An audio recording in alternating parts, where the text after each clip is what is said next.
I'm Salem, and this is Edie Lewis Reviews.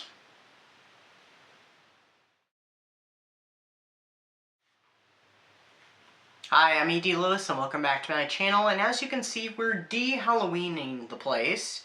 I don't have the gauze up that goes up here. Not that you can always see it, probably. So today, I am doing a review on The Woman in Black by Susan Hill, which was published in 1983, is a Gothic horror novel. You know me and the Gothic. It's also a ghost story, and I thought it'd be appropriate to... I was going to do it either this month... Well, originally I was going to review it during October, but I thought I'd save it for either November or December, because it'd be perfect for the holiday time, because it's a ghost story, and ghost stories are, or at least used to be, popular at the holiday season. I'm trying to, you know, get that going again, so that's why I like to make mentions of ghost stories at, you know, this time of year and into December. So if you're looking for a good ghost story, this is one I'm going to recommend to you. So this one follows the story of Arthur Kipps, who on Christmas Eve, his wife and stepchildren are all sharing ghost stories, and this causes him to reminisce privately on events that happened to him many years ago. He's a young solicitor. He is sent to a place called Kenneth Gifford to settle the affairs of, and I forget the old lady's name, I'll look at my notes, Mrs. Alice Drablow, who has recently died, and she lived in this old, kind of secluded house that's shunned by everybody in town, called Eel Marsh House.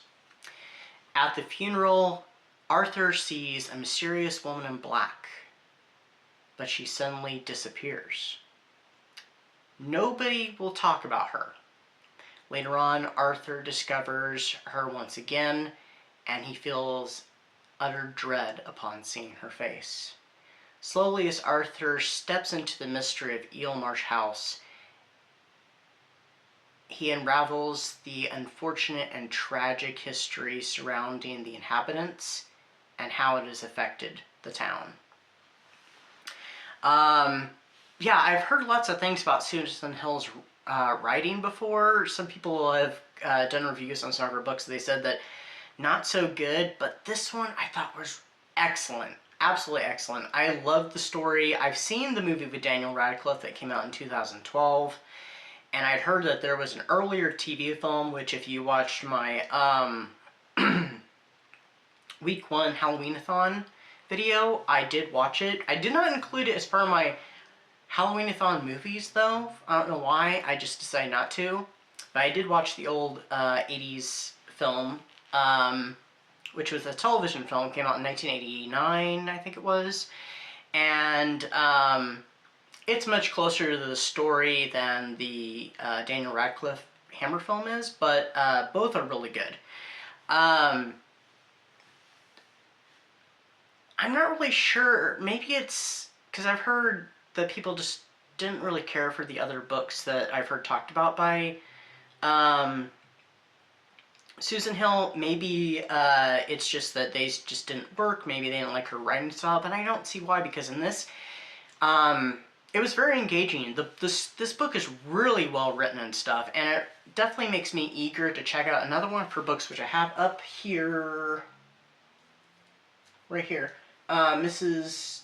De Winter, which is a sequel to Rebecca.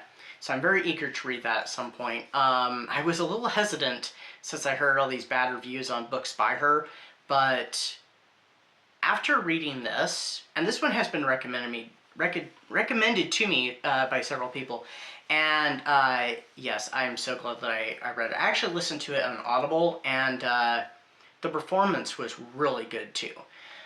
And this was, it definitely has that atmosphere. It was perfect for spooky season, and I kind of have to say I wish I had waited and listened to it during December, because it would have been perfect. I mean, the book does start out on Christmas Eve, which is a plus, and then it wraps back up. That's all part of the frame story. Now, of course, in either film version, we don't have that at all. Like I said, the TV film version is closer to the book, but the ending is different. The lead up to the ending and the very ending is completely different. It goes its own direction. There was a little bit about the film that I thought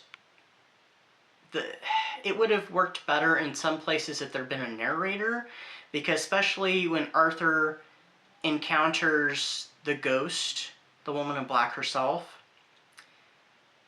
it would explain he's having to act what the character is describing in the book. And I think it would have helped if there had been narration, but the way the film is written, the narration would not have worked. If you've seen it, you know what I mean. Now I will say this, the book, the end of his little narrative that he gives us, the readers, the listeners, whatever, is quite tragic. The TV movie ends much more tragically, and then the Hammer film, however, it ends tragic, but also, I would also say, somewhat happy too. And if you've seen the movie, you know what I mean, because in that one, Arthur Kipps is a widower, and he has a child, and he's having to, you know, take care of his son all by himself. He has a nanny, I think she is, or at least a maid that takes care of her son, looks after him and stuff. It's been a while since I've seen it, but it's a completely different dynamic, and you have this great depression that's going over Arthur, and I think Arthur's able to connect more with the ghost in that version, as opposed to these, as opposed to the original novel and the first adaptation.